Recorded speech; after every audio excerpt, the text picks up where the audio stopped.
Oh my God, I am a tired boy right now doing this pre-record, which you could probably tell it was a pre-record because the room is quite bright. Sunlight beaming in from the window. So here's the situation for at least this week and probably next week. The meeting that I was supposed to have, that was the original reason that I was doing a pre-record today, has been canceled, which means it will probably pop up again within one of the next couple weeks. So that will force me to pre-record again on another Friday, and then I do have San Gennaro on one of those Fridays. So there may be a bunch of pre-records coming this month. I originally was pre-recording this episode because of the meeting, and then I made plans for after the meeting, since I wasn't going to be able to get home in time to do this anyway. So it all got jumbled up and convoluted. So anyway, that's all a lot of words to get to the point, which is there may be a bunch of pre-records coming. And on that note, because of the very, very frequent pre-records of the Friday night show, I am kind of toying with the idea of trying to find a better time to do it, because Friday night is one of those spaces. It just gets occupied. It gets occupied by things. I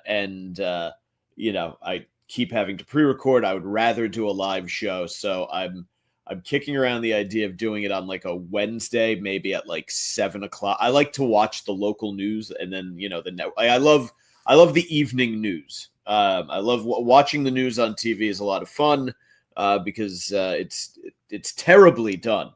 Even at the highest level, it's very, very poorly done. And there's just sort of a fun irony to watching it. So I was thinking about maybe making that my Wednesday night, watching the news and then hopping immediately onto the live stream, or maybe doing it on like a Friday at right around maybe like rush hour drive time. So, people could watch on their phones while they're commuting home, sitting on the bus or whatever. But those are the times I'm kicking around. So we'll figure it out in short order here. For now, you can still watch the stream Fridays at 8:00. But a change in time is coming, probably sooner than later, just because I would rather do a live show, and I find that the current time is not necessarily convenient. So keep it locked. There will be ample, heads up for all 12 or so of you who tune in every week. But I enjoy kibbutzing with you guys and chatting on the stream. So anyway, I'm assuming the audio is working. I'm not just talking to myself. This is, as I said, a pre-record, so it's beyond believing the meter that I see on the screen. I cannot attest to the audio quality. What else? The socials: Twitter at Mike Montone, Instagram at Gary_Moyler, MOYLER, and YouTube at Mike's Golden Streams. And that's it. I'm sorry if I'm coming off as a little slow. I'm just dragging ass. Even though I was on vacation last week, I was up last night watching the football game. We'll certainly get to that in a minute. But yes, I spent, as you could probably tell from my incredible deep bronze tan, I look like I've been in the tropics. I was just down at the Jersey Shore, soaking up the last rays of summer. I mean, it's luckily I have places to go down there. So for the first, month or so, 6 weeks of fall, you actually get a nice little local summer down there. The water's still nice and warm into October, and the temperature, it's been staying in the 70s here in until fucking Thanksgiving now. So it's, you can get in the ocean a little bit. It's still good. But yeah, it's down there. Opened up a lot of clams. Never met a clam I couldn't spread. But that was the big victory of the summer. Was I learned how to shuck clams. So now I'm just eating raw bar whenever I feel like it. I should probably look into that. Like, there's probably some shit because they're bottom feeders. I'm probably taking in far too much mercury or something wild like that. But it's hard to say no to raw bar. It's just fucking delicious. There was a somewhat unfortunate incident. My friend Cameron, who is a big fan of Sacktap Live. I don't know if he consumes the show via YouTube or if he does it on Spotify. But he came up from Delaware to see, I guess, a guy we went to college with lives in Jersey City, and he was up for that guy's 40th birthday. So that weekend while he was here, he took the class I teach on Saturday mornings. I teach an hour-long group fitness class on Saturdays, and he came in to take the class, and when he took the class, he gave me a can of homebrewed beer that was dedicated to his father, who has since, passed away, and he made this limited, just, a single run homebrewed can of beer in honor of his father, and he has a whole can and everything. I have to get the can and put it here. It's in I believe it is down at my girlfriend's house. I hope it did not get tossed. I have to put it on the shelf here. But yeah, so it's a very nice can, and it has this whole big paragraph, dedicating it to his father and these, lovely memories of the man, and talking about how they loved football and drinking this beer and everything. So it's like, it was a very, very nice, thoughtful thing to be one of the people who has received this can. And all he says is, when he gives it to me, is just, hey, if when you drink it, you gotta do me a favor and take a picture, do a video, and post it. So of course I was going to do it on Sacktap Live. I was going to crack open the beer and enjoy it during a stream on the live stream, so that he could forever see his father's beer commemorated on the greatest YouTube show of all time, Sacktap Live. And that never happened because I took the beer. I was going down the shore that afternoon after class was over, and I stuffed it in my duffel bag because I figured that would be the safest place for it. And I have no idea what the fuck it jammed into, but at some point in the drive from Jersey City to Belmar, something punctured the side of this can. And when I opened the fucking duffel bag to fish it out, everything was soaked in wheat beer. Like, I was just pulling out.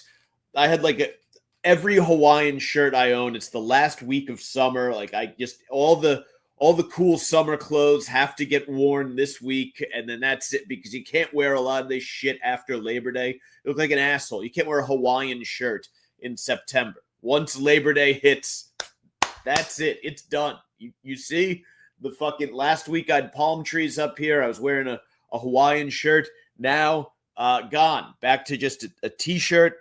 Hoodie season is coming up. That's it. So I had like every Hawaiian shirt. I had a pair of, coral pink fucking chinos. Just the entire run of summertime attire, and all of it was soaked in wheat beer. So all I wanted to do was sit down, maybe lotion up, hit the beach, have a nice afternoon down the shore. And I wound up doing fucking laundry and Cloroxing the inside of my duffel bag instead, because I fucking somehow managed to destroy this can of beer that had deep sentimental value to an old friend of mine. So it was a good way to get vacation started. I did, luckily, there was like the puncture was in the middle.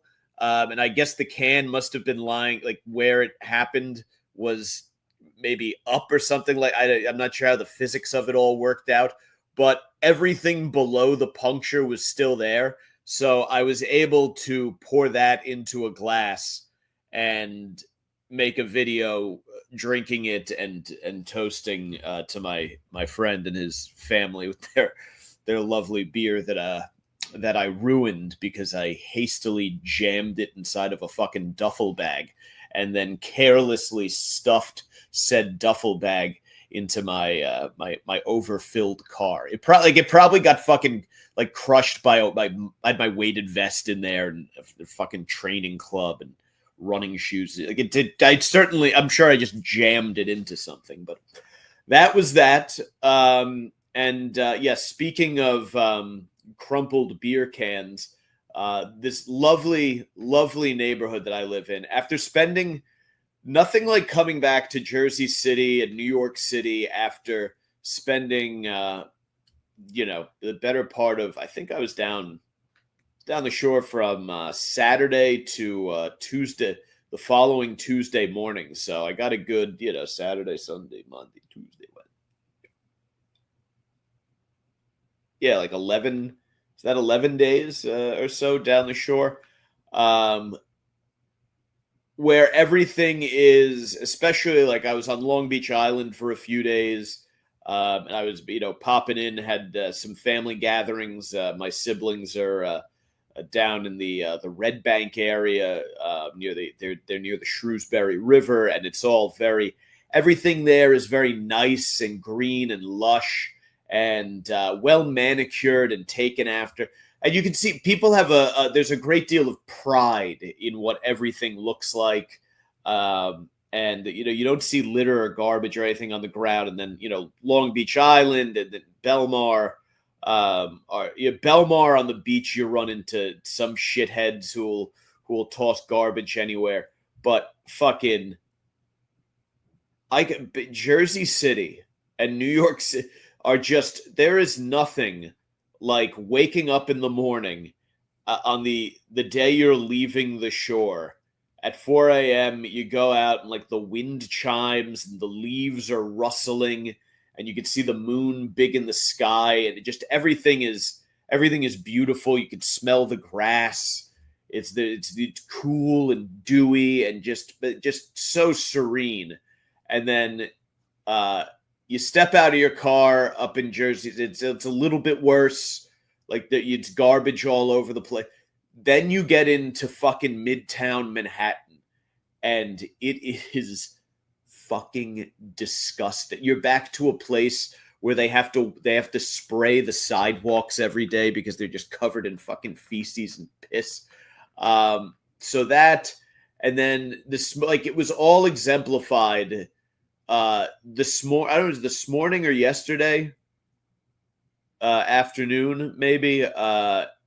I was driving up JFK Boulevard here in Jersey City, and I just see a woman stick her arm out of her car and just drop a piece of plastic out the fucking window.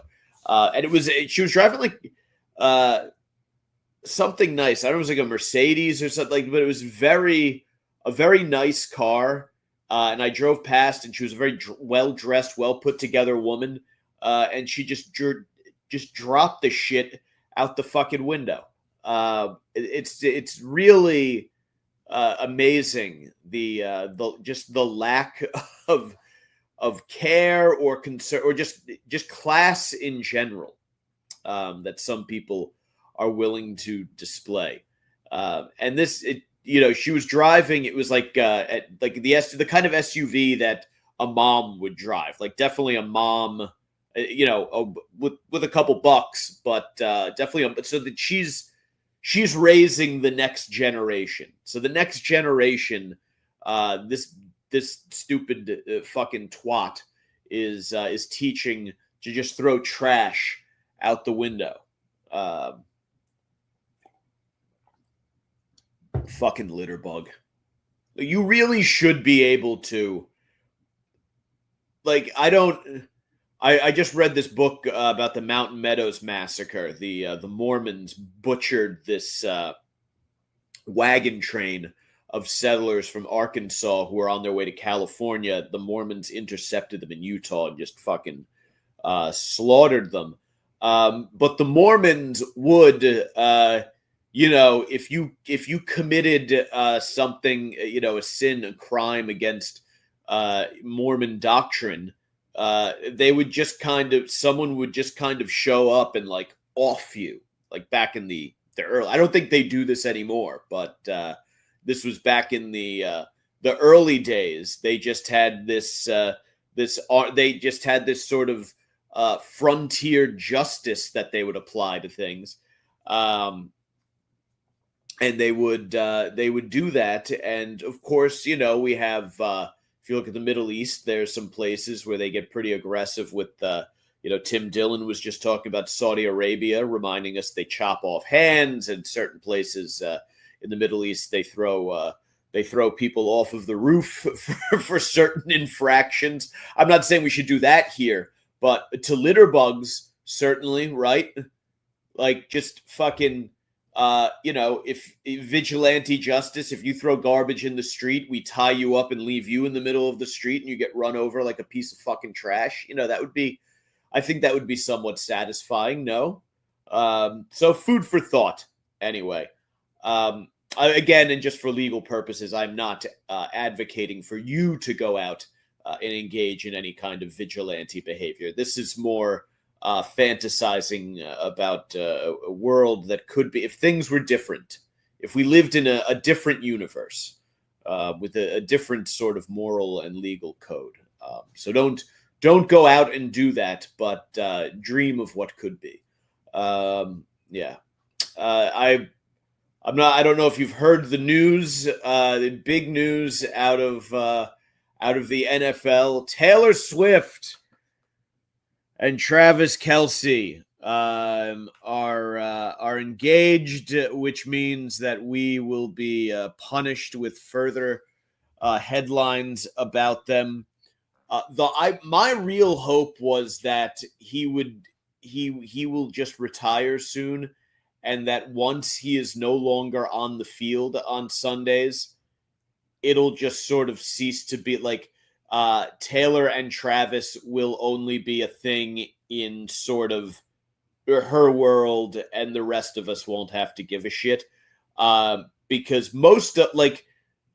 there's all sorts of Taylor Swift lore that goes back like decades and shit. And if you exist in the regular world and not Swiftie world, even as famous as she is, you weren't really exposed to that much of it. When she started dating Travis Kelce, more and more of it was crammed in our faces. So as long as he plays professional football, we have to suffer because of this. I think people will eventually get Kelce brothers fatigue. I don't believe that anyone actually enjoys their podcast. I think people listen to it because he's now engaged to her, but was dating her, and he became kind of a pop culture darling as a result. And because brothers, he's a beer drinker, and he's always kind of engaging in like frat house, safe frat house antics. I think a big part of this, and I've been kind of looking into why people like Taylor Swift, because she has a couple good like pop songs where you're like, oh, all right, I get it, to top 40, sure, this is what it is, and if they remix it or put a dance beat under it and they play this at happy hour at a sports bar. It's there. It's, you know what I mean? But I've heard her others, like, I always go to Teardrops on My Guitar because I heard it in the grocery store once, and I was hearing this song and I was like, this song fucking blows. And then I heard the line Teardrops on My, I was like, this is what they're all talking. So she's not, as an artist or as a performer, she doesn't really bring a whole lot to the table. She's just sort of, she's not a slob, but she's not like hot. Like she has no sexuality to her whatsoever. So in my search for why she is popular, what I kept coming across was that she's relatable. What she apparently, the big draw to Taylor Swift is that she makes perfectly average white women feel seen.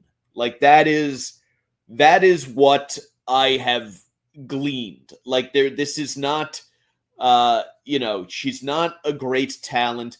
That she's marketed as something, far more than what she is, right? Like there is a massive amount of marketing behind her, and she apparently, the not so dirty little secret is she came from a family that was like well-to-do. Her father invested a bunch into her career, and they sort of, I guess her father's a financial advisor, and so they sort of hobnobbed in the right circles to kind of get things going. Whereas, there are other people who, you have to, if you want to become a successful musician, you have to kind of like play.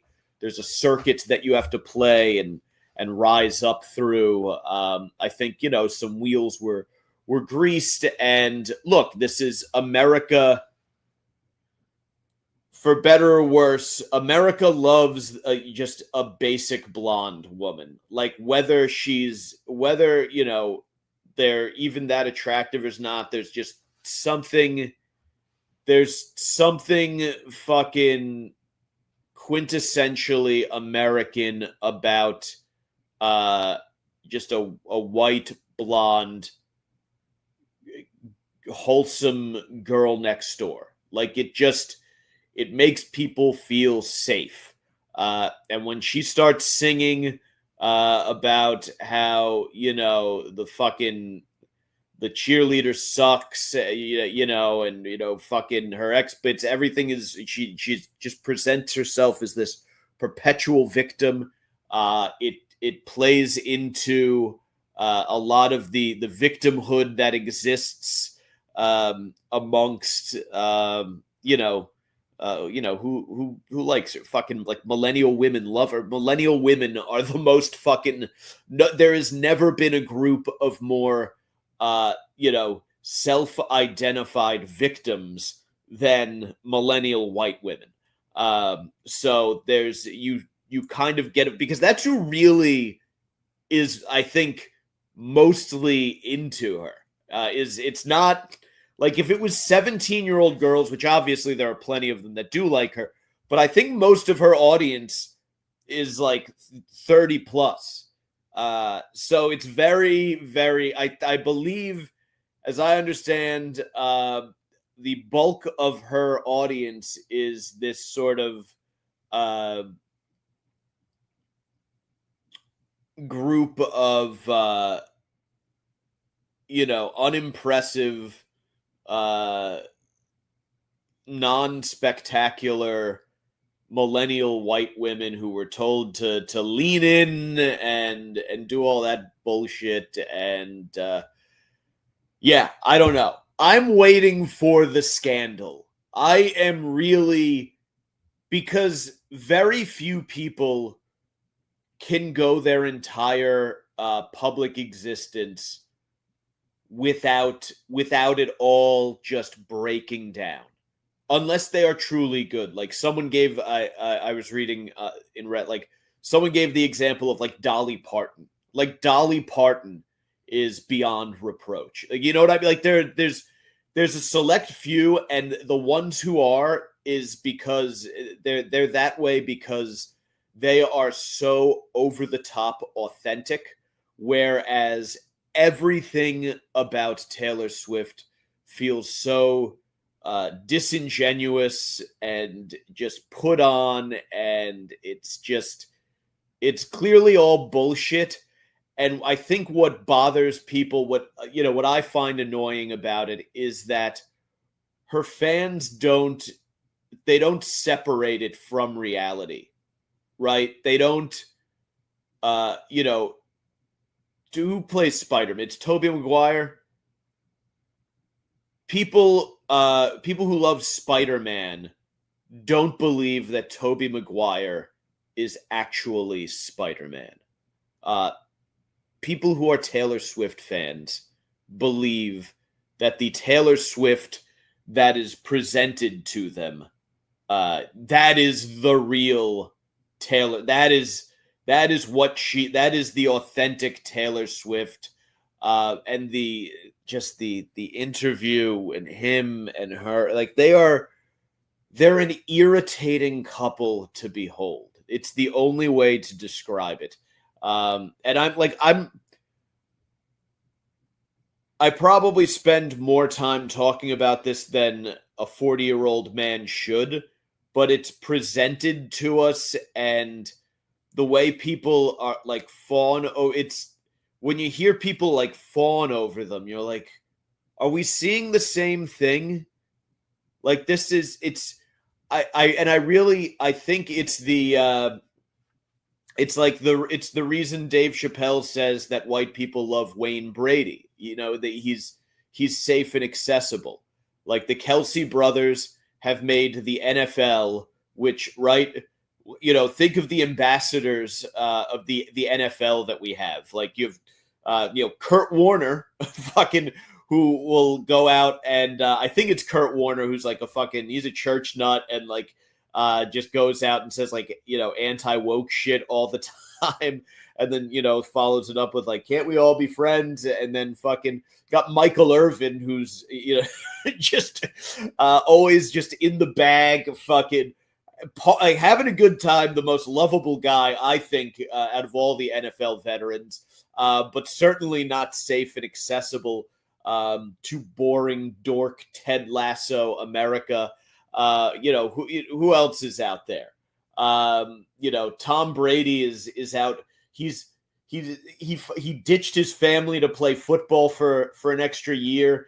Now he's divorced and out there fucking everything that he can in his ex-wife's face because she banged her jiu-jitsu instructor. Like, that's not safe and accessible. I think they tried with Michael Strahan. I think they got most of the way there, but he's so big and ugly that he's still terrifying to a good chunk of white America. They need there's someone has to make it all accessible, and I think they figured it out with the Kelsey brothers. They have this sort of, because they're Midwestern, right? They're from Ohio, so there's like a down home sort of feeling with them, as opposed to they're not flash guys. Like it couldn't be like a flashy wide receiver from fucking Florida or something like that who's fucking who gets on with fucking jewelry hanging off him and smoking fat fucking cigars and wearing aviators or whatever. It's not. I can't. Again, another one of my favorites, Antonio Brown. It's certainly not going to be him. So they all go to. These guys are as close to real life Ted Lassos as we're going to get. Although I believe that like Travis Kelce, before getting together with Taylor, I think there was him out there saying that like he needs to get his dick sucked by the second date or something. Like they're not, they're willing to gloss shit over, I guess, to a degree. But the whole thing has just become quite irritating. There's nothing more nauseating again than the whole golden retriever boyfriend. And this bullshit story about the friendship bracelet, by the way, that's not how it happened. That's for sure not how it fucking happened. Okay? This was now they may, who knows? They may be in love with each other, or at least in love with like the idea of each other. First of all, they've been together. It's been like 2 years, and they never, they don't see each other often because the grueling NFL schedule that he has and her tour schedule. So I don't know how they arrived at this decision to get engaged, but Mazel Tov. But this friendship bracelet story, and it's all bullshit. I feel like so much of it, it may not be a sham marriage, but it's just annoying to have to sit through, I guess. And I'm not talking about it. I'm talking about here to vent, because it's just too much, where it's being thrown at me too much. So I need to throw a little bit of it back, is the best way to put it. Because it's I can't open the post or go on Twitter without just, and my Reddit now is, because of this shit, is all over there. But I have found a lot of Reddit forums for people who can't stand Taylor Swift, so I'm enjoying that. Suffice it to say, what I did not enjoy was the Cowboys losing to the Eagles last night. Although I will say they played far better than I expected them to. I think long term, the Micah Parsons trade could work out to be, if not good for them, just kind of maybe a break even. You save a lot of money. You get to pick in the first round 4 times over the next 2 years. And if Jordan Love gets hurt at some point, one of those years you could wind up with another high first round pick. Obviously, those picks are worth something. I would have liked to have seen more from the trade. I would like, throw me a second and a third, or a pair of seconds or something like that, and another starter. But the Packers, if you're a contender, you're not dealing 2 starters, because you did get you got some defensive line help there as well in the interior, and we did see he played the interior of the Cowboys defensive line last night was pretty solid. The issues were on the edge, but what are you gonna? You put up no moral victories in the NFL, but they put up a hell of a fight against the defending champions on the road at that team's banner night. So it was what it was. Very happy. Dak looked fucking incredible. CeeDee Lamb needs to learn how to catch the fucking ball. But yeah, so the Micah Parsons drama is over. I know I did not think he would get traded. Jerry, because if you follow the Jerry Jones pattern, it's always, we're going to have a bunch of drama around this. We're going to see how you react. Like a bit, I think to a degree, maybe the answer is that a big part of the reason that Jerry creates a circus around these deals is to see how the guys handle it, and if they kind of pass the smell test to warrant that kind of money. And, a lot of stuff coming out now about how maybe Micah was not a locker room favorite. So, it is what it is. You don't always get to keep your stars in the NFL, and better to lose them for something. In this case, a couple firsts and a run-stopping interior defensive lineman. I know, you would obviously if you have your druthers, you would have all of it, but it's a hard cap league, and that's that. But yeah, I think that everyone who I follow who is a beat reporter for the Cowboys and all the Cowboys podcasts and all of the people who have done business with Jerry Jones before, Um, Everyone thought that deal was eventually going to get done because the knock on the Cowboys for a long time has been that they overpay stars and they don't spend money to fill out the roster, right? All of the money is concentrated up here with their, 3 or 4 best players, and then the rest of the roster is made up of just fucking guys. You have to have a well-rounded roster to win in the NFL because there's so many things that you have to do well, right? You have to be good up front on offense and defense. You need to be able to run the ball.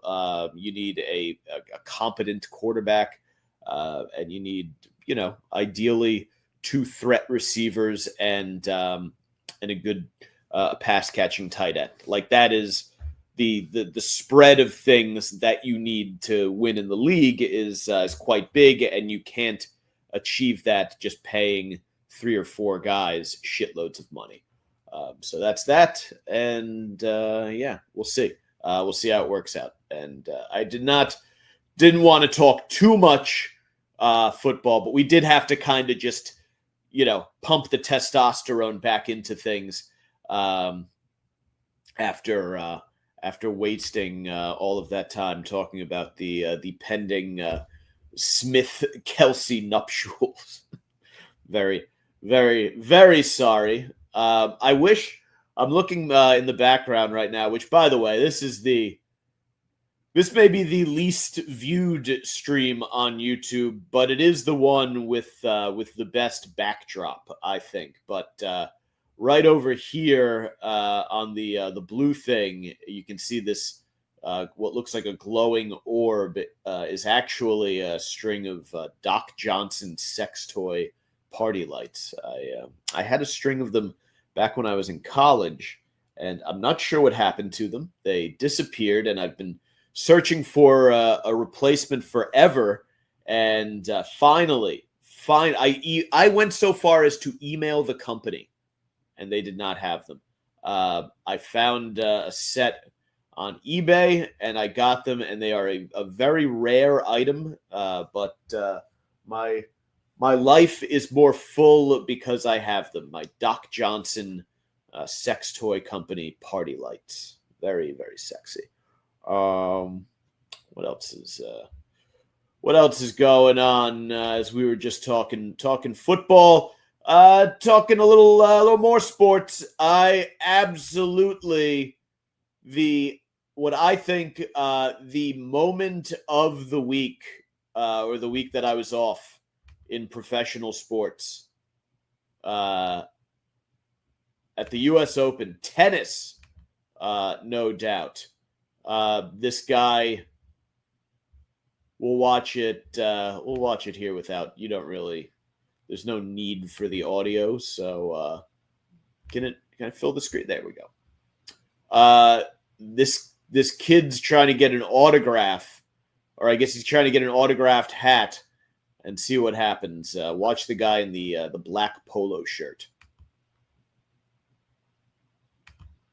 Oh, I mean, you see, so the reason I feel like this was definitely done on purpose is because of the way the kid's looking. No mistake on this kid's face that was supposed to be handed directly to him, and that this guy just jacked it. Because that is the look of sheer shock. Like if it was a situation where this guy was just signing stuff and kind of giving it up to whoever, the kid losing out to it, he understands that adults are bigger and faster, but that was for him.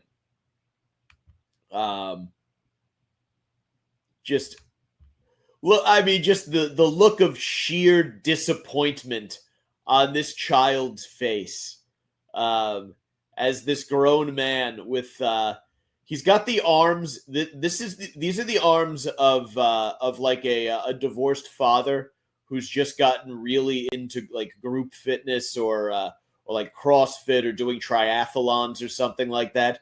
I guess this guy, he's a Polish CEO. we'll let the fucking video play out to its conclusion, and now he's got to beg the guy to come back. See it one more time. There it goes. Oh my God. I mean, in fairness, the kid does have a lot of autographs on that big tennis ball, but oh, sorry, feller. Should have been bigger and stronger and faster. Better luck next year. I mean, because it is very hard to feel too bad for a kid if the kid is front row at the U.S. Open with a massive tennis ball that is covered in autographs. And if you don't know, the U.S. Open is like the end of summer C and B scene sporting event for like snobby, douchey New Yorkers. Like, if you're not out in the Hamptons, I would imagine there's a lot of traffic between the Hamptons and the U.S. Open because it's out in Queens, so they must be able to get to and from. I wonder if there's like ferry or helicopter service or something that they take to get over there, because it is the sporting event of the year for the Hamptons set. The people that you see down at the Jersey Shore, they're going to Mets games, they're going to Phillies games, they're going to Yankees games, they're going to Jets and Giants preseason games or a Rutgers game. Those are the sporting events of the Jersey Shore set. The U.S. Open is the upper, Manhattan, now at Brooklyn a little bit as well. Snobby portions of Hoboken, Westchester, Astoria, like the New York metro area is snobbiest. The U.S. Open is their event. They drink. There's a drink called the Honey Deuce, I believe it's called. It's like vodka, Chambord, I think cranberry juice or club soda, and a couple of melon balls that look like tennis balls, or like a honeydew, I guess, or maybe honeydew. The green. What's the green melon? That's honeydew, I think. It's the Honey Deuce. It's a very, and it's like a $22 cocktail, and they all get drunk. Of course, the iconic picture of Taylor Swift and Travis Kelce, not to belabor America's most ubiquitous couple. Last year he was wearing like the bucket hat and like that fucking Hungarian flag sweater polo. But it is where assholes go to be seen watching sports. That is how the leisure class enjoys sports. So that is it's very hard. As much as you start with the assumption that everybody at the U.S. Open is an asshole. So it's like asshole adult steals autographed hat from asshole child. So everyone is feeling bad. And obviously you always feel bad for a kid being, bullied by an adult, because I think if you're a child of the 70s, 80s, or 90s, you experienced that, right? I was showing the video to my sister, and I was talking about how as a boy growing up, there's nothing you dream of more than catching a home run ball or a baseball. I went to a Devils practice, and they were throwing pucks into the bleachers afterwards, and I got my hands on one, and I still own it somewhere. And it's like I own a hockey puck that was used to practice by the New Jersey Devils. Like that, it was such a cherished thing as a kid. And I remember I went to the Red Sox Mariners game at Fenway Park, and I don't know if they still do this, but back in the day, what they used to do, at least back in the day, they were doing this. They would throw from the top of the Green Monster. They would throw baseballs that got caught in the net up there. They would throw them down into the street, And if you were down there, you could catch a ball, be it, it might have been a home run ball that got stuck up there or a batting practice ball. You could get that ball.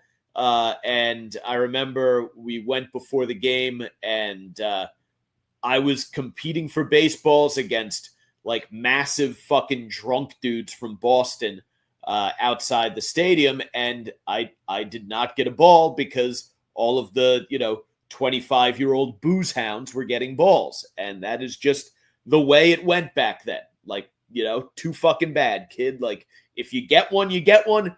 If we're not going to rip it out of your hands, but if it's on the ground, it's a live ball. Like, we're not letting you get to it. And same thing. I was at a Yankee game once, and we were there for batting practice, and they threw a ball into the crowd, and I went for it and almost got it. And a grown man got his hand right under as I was going to get it and yanked it away. And that was that. It was his baseball. It was jungle rules back then. No one gave a shit, kid. It's what it was. Yeah. The guy is obviously the bigger douche, but if we trace back to this kid's parents, that fucking, I mean, I can't say, I don't, obviously, I don't know for sure, but I would say most of the children who attend the U.S. Open, unless there's some like charity that I don't know of that takes them there, I would assume will one day grow up to say, like, do you know who my father is? They're the type to threaten a bouncer with their lawyer when they get kicked out of a bar for grabbing a woman's ass during happy hour. These are the children of guys who they have sent pictures of their penises to the au pair. Like, they've had to replace several au pairs because the father keeps sending pictures of his penis. Like, that is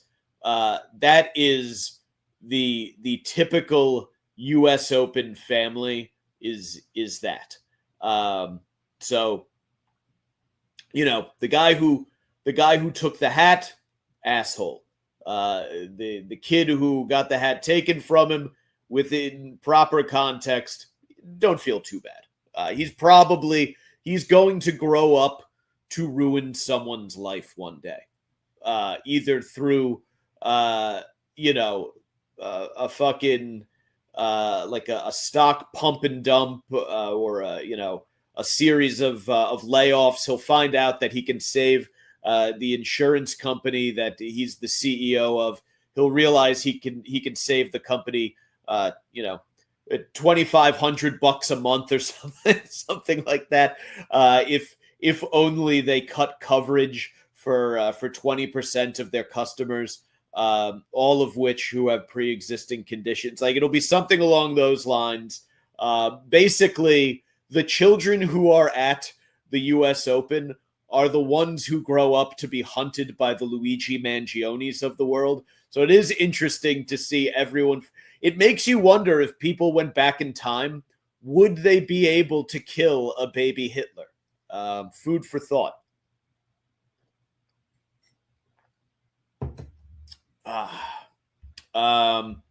What do we? I didn't realize we're already at 49 minutes. Jesus Christ. I had wanted to talk about Burning Man and then this other article. So we'll see. Maybe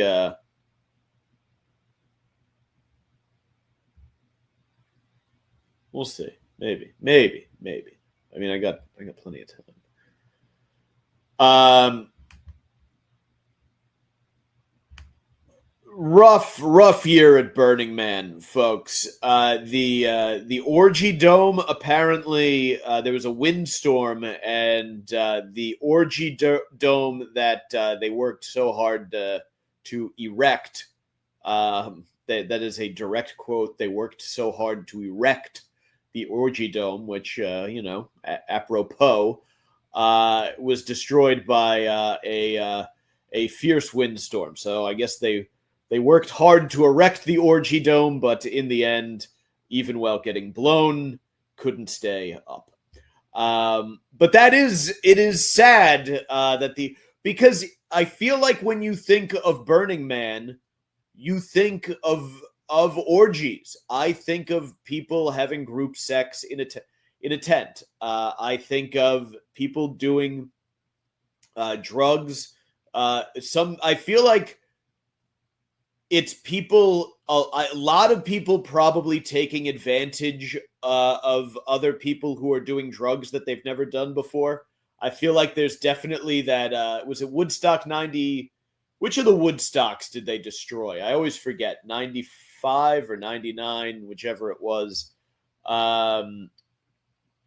Whichever Woodstock that was, where there was that element of, yeah, we're all getting fucked up and partying together, but a good chunk of us are waiting till others pass out so we can molest their unconscious bodies.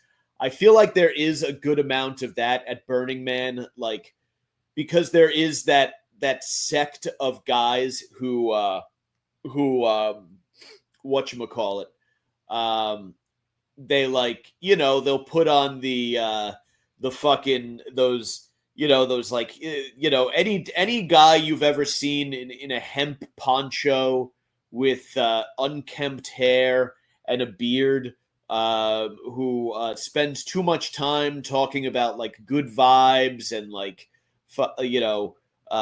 condemning the man, and like, and he sort of puts, the fucking hippies, because it's not. They're not real hippies, which the real hippies, I think, were also drugging and raping people. Like, they were, from what I've been told about the 60s and what I read about Manson and all of them, like, they were doing a lot of this shit. Just boils down to drugging and raping people. Is they all do that. But it's people who work in C-suites at Fortune 500 companies, and they want to sort of like role play as hippies. So they do that. 9 to 5 is running a company that's destroying the planet and society.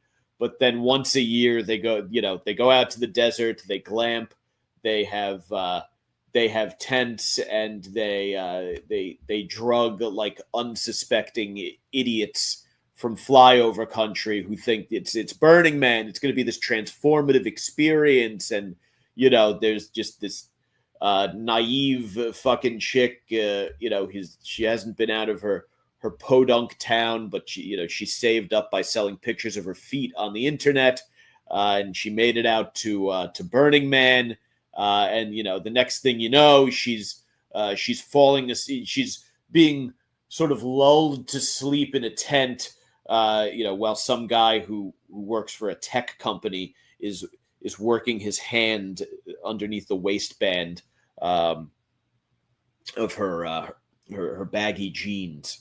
And that I think is what Burning Man is. And then I guess they burn a big wooden statue. But you do expect to do some orgying, I would think. Like, if I went to Burning Man, I don't know how long you're there, and it's like a week or whatever. I think you have to plan it like a vacation. Like, all right, one day we're going to do a bunch of drugs.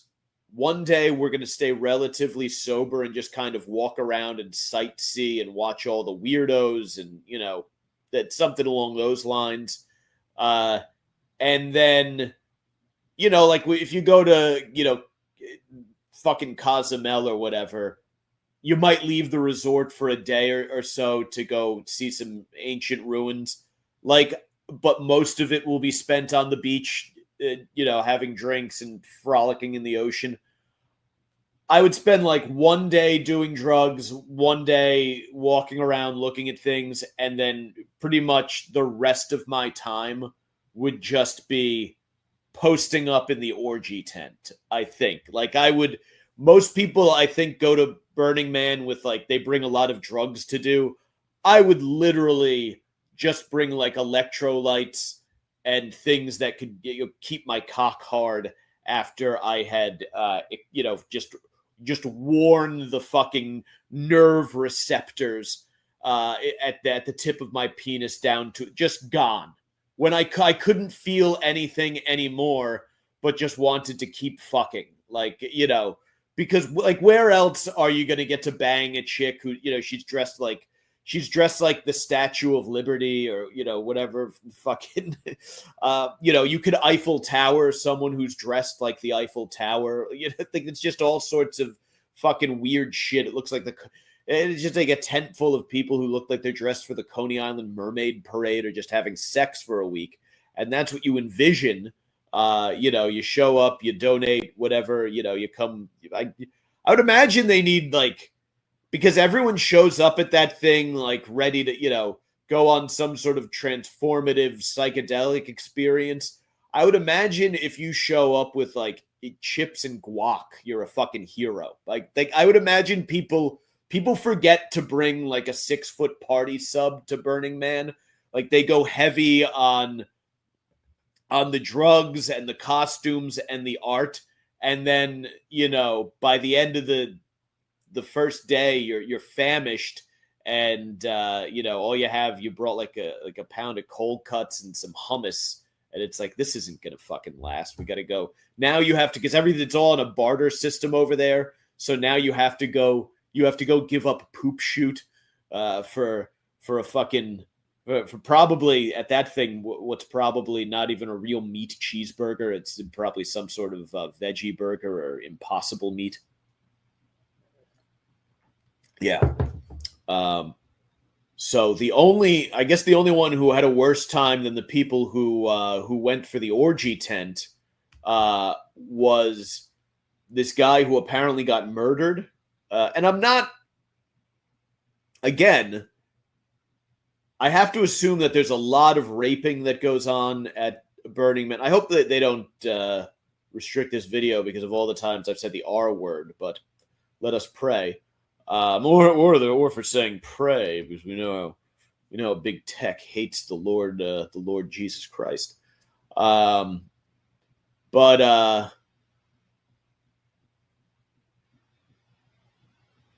apparently it went down. This guy was this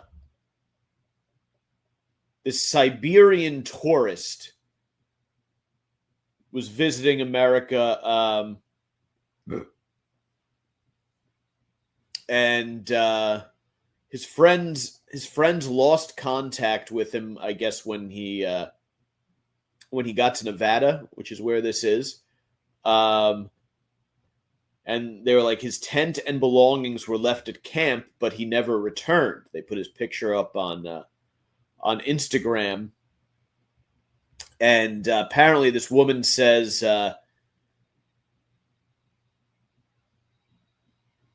she said she had a bad feeling come over her. This is a very Burning Man story, so it might be bullshit. Who knows? She had a bad feeling come over her as the massive central totem of the Burning Man was set ablaze.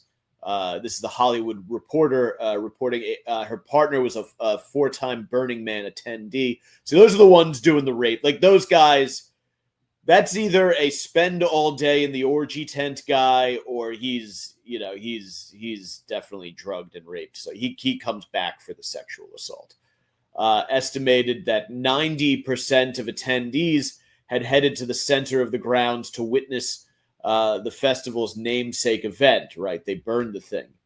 The woman who spoke to THR from Venice Beach days after leaving the festival said that she and her group drove out of Black Rock City, and as they were doing so, they were approached by a woman who she described as Israeli in her 50s or 60s and wearing a red dress, which just sounds very mysterious out in the desert. We left, and on our way out, a woman flagged us down, and we opened the window, and she was very calm and said to us that someone in her tent was bleeding out and might be dead. So a mystery Middle Eastern woman approaches you in the desert at the end of this psychedelic sex festival that finishes with a big fucking burning pyre. that everyone attends. And she says she has a dead man in her tent. And she said she didn't want to touch him. She didn't check her pulse. So they called the cops, and that's when I guess the cops came out and found the body. But they're having trouble, like, finding leads because the festival was over. Everyone's packed up and left, and it's the desert, so everything's just covered in dust. There's wind. The case has gone almost immediately cold.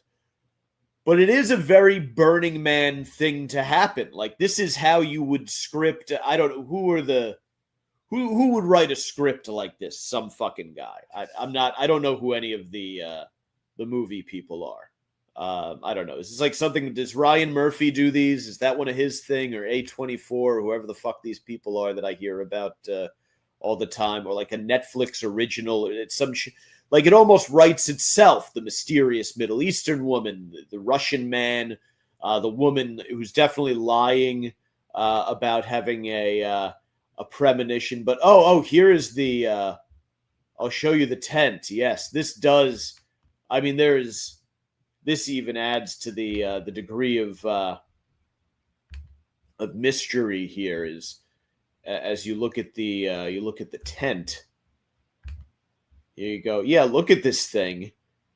It's a big tent, and like the idea of someone being in there in the desert, like it almost gives like a very like ancient vibe to it. Like you could imagine them like fucking someone holding him, cradling him, and as pouring water into his mouth, and as he breathes, as this mysterious Russian guy just bleeds out there, and they flag someone down as the sun is setting, and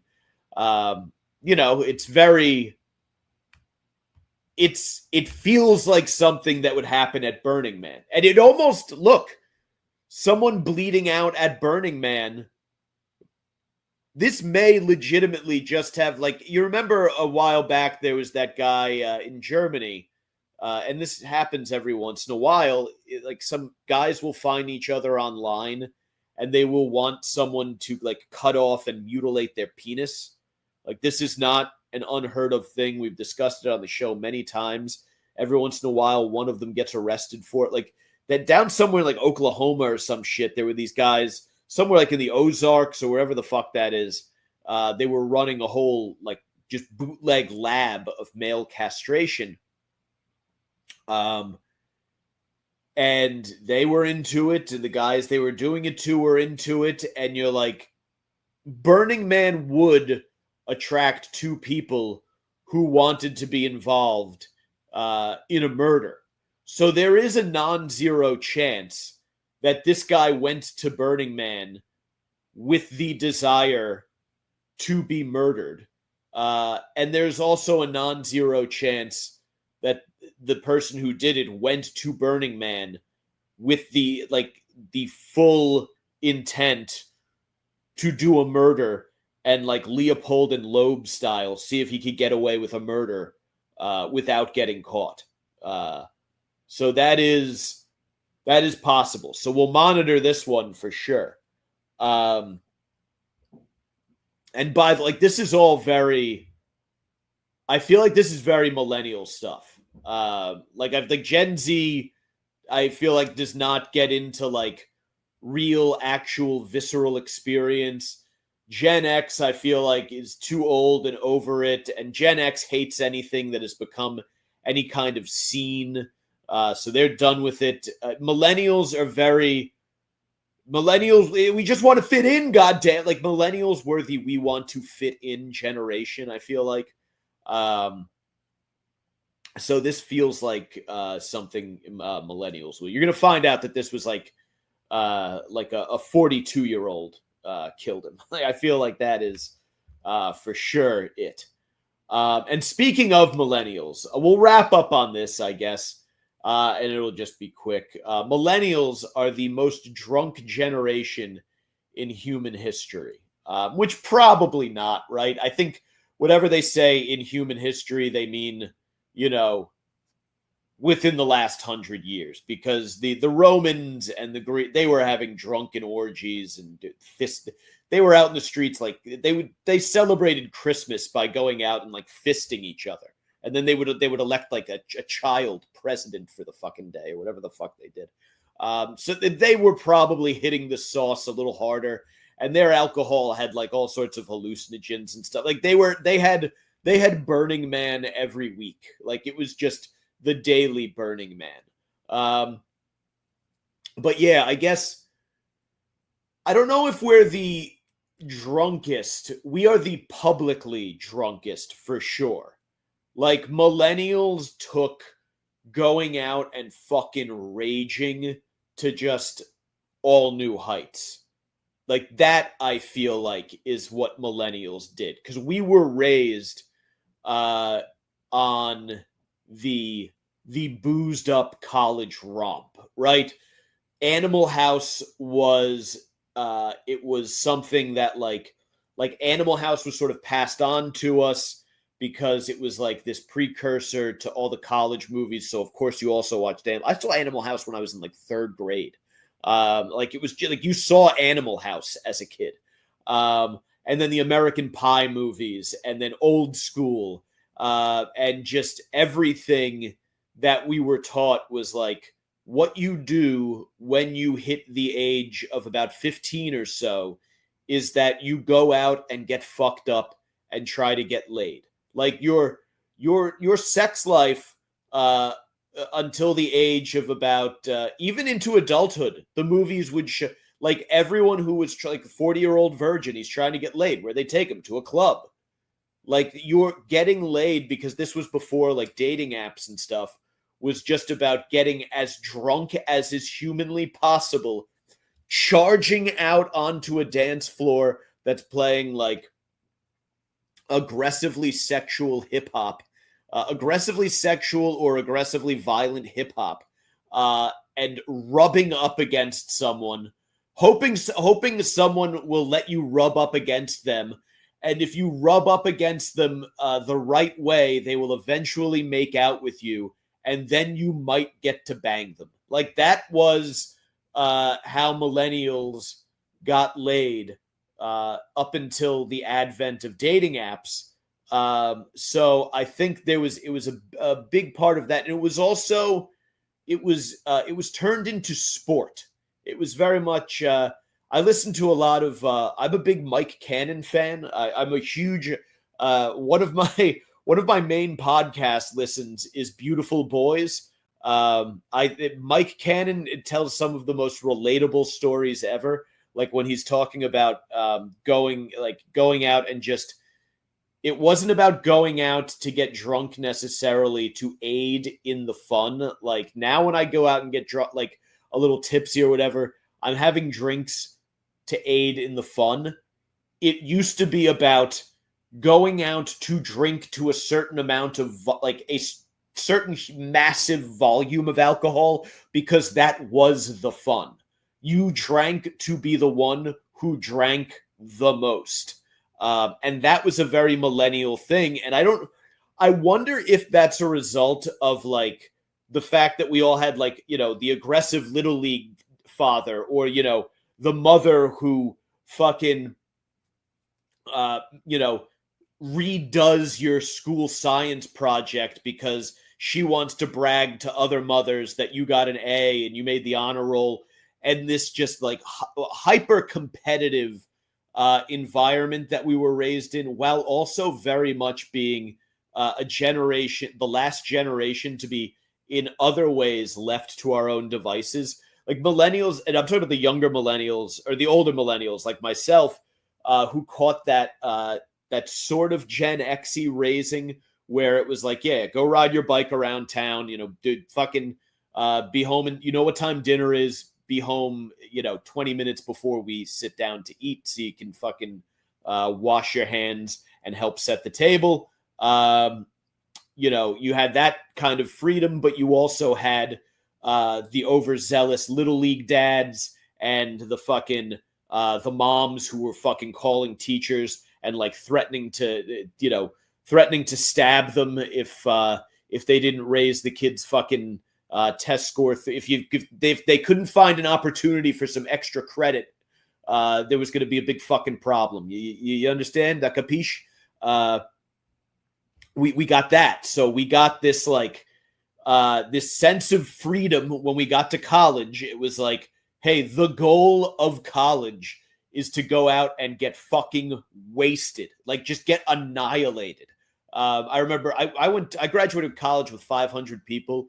It was a campus of about 2,000 roughly, and our first weekend there, like a dozen people in my class got taken to the hospital because they got so drunk. Like literally within hours of saying goodbye to their parents, they had to call their parents and be like, yeah, I got my stomach pumped last night. So yeah, that was how we did it, and it was awesome, and it was a great time. Probably shaved a couple years off of our lives, but it was fun. Like that, younger life doesn't look fun anymore. It looks like I will say the young kids these days, I think, have hotter chicks because fitness is more widespread. Like you see more college and young, like 20-something chicks with like slamming athletic bodies today than you did when we were that age, because just everyone's working out. They're fitness influencers and they put their routines up. So like everyone's either a lard ass or takes very good care of themselves. There's no in between. But even the lard asses have figured out their makeup tutorials and fucking scrunching clothings and shit. So like you would think that these kids would be out just fucking like crazy. Learning all, you could just watch.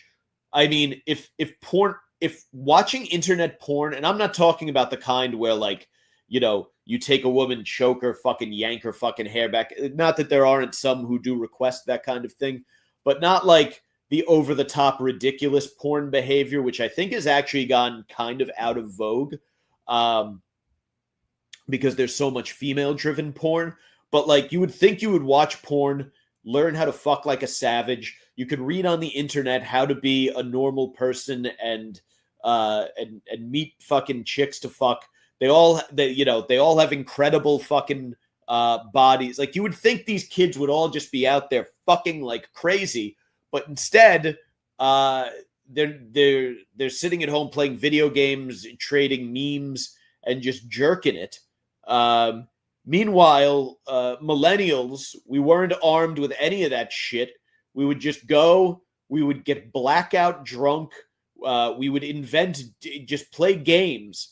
What are you going to do? Oh, we're going to jam these. We have a deck of playing cards, and every time you pull a card, the number on it is how long you have to consume alcohol for, and it will involve some sort of challenge to make it seem like you're not pouring poison down your throat, but you're competing at sports.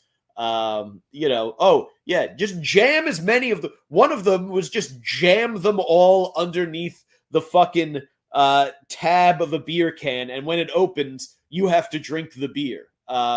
We used to put fucking Mad Dog 2020 vodka and soda and maybe some fucking schnapps into a blender with ice and make whatever the fuck, I forget what the fuck we called it, but it would kill you. It would fucking, but it was great. Like I slept on top of fucking garbage bags because you'd be partying so hard that you would go through so many solo cups and cans that at the end of the night, there would just be a mound of fucking garbage bags filled with fucking beer cans and solo cups. You sleep on top of that and use a pizza box as your pillow. It is... it's college season. It's September. The kids are back on campus. You hope that they're doing it. You hope that they are. You know, you see all of the very sexy sorority recruiting videos, and you hope that maybe this kind of shit's making a comeback. But who knows? We'll see, and we'll see where it goes in the future. I'm torn because I have nephews, and I want them to go out and be savages and you know, drink fucking. I don't want them to like drink their fucking, you know, because I realize how destructive it is. But I also want them to have like the frat house experience. We didn't have. Well, we would go to frat houses. We would urinate in their windows. So I want them to have that experience. I don't want them to, you know, obviously maybe take some of the stupid risks we did, but I want them to be able to, like, you know, get drunk and get pussy for a few years. But also, I have nieces, and I don't want them, you know, winding up fucking, you know, the thought of my niece one day being on the receiving end of some frat brothers fucking half fucking barely hard, you know, whiskey dicked 2 a.m. pizza breathed fucking, like, you know, it breaks your fucking heart to think of something like that. But at the same time, you know, I want my nephews to be able to go out and sling it. So, you know, what life holds for future generations, we do not know. We can only wait and see as the days of our lives tick by like grains of sand through an hourglass. We'll wrap it up here. I was pre-recorded, but you get an extra 16 minutes or so. Good deal. Tell your friends. I'm wrapping up. Maybe live next week, maybe not. Who knows?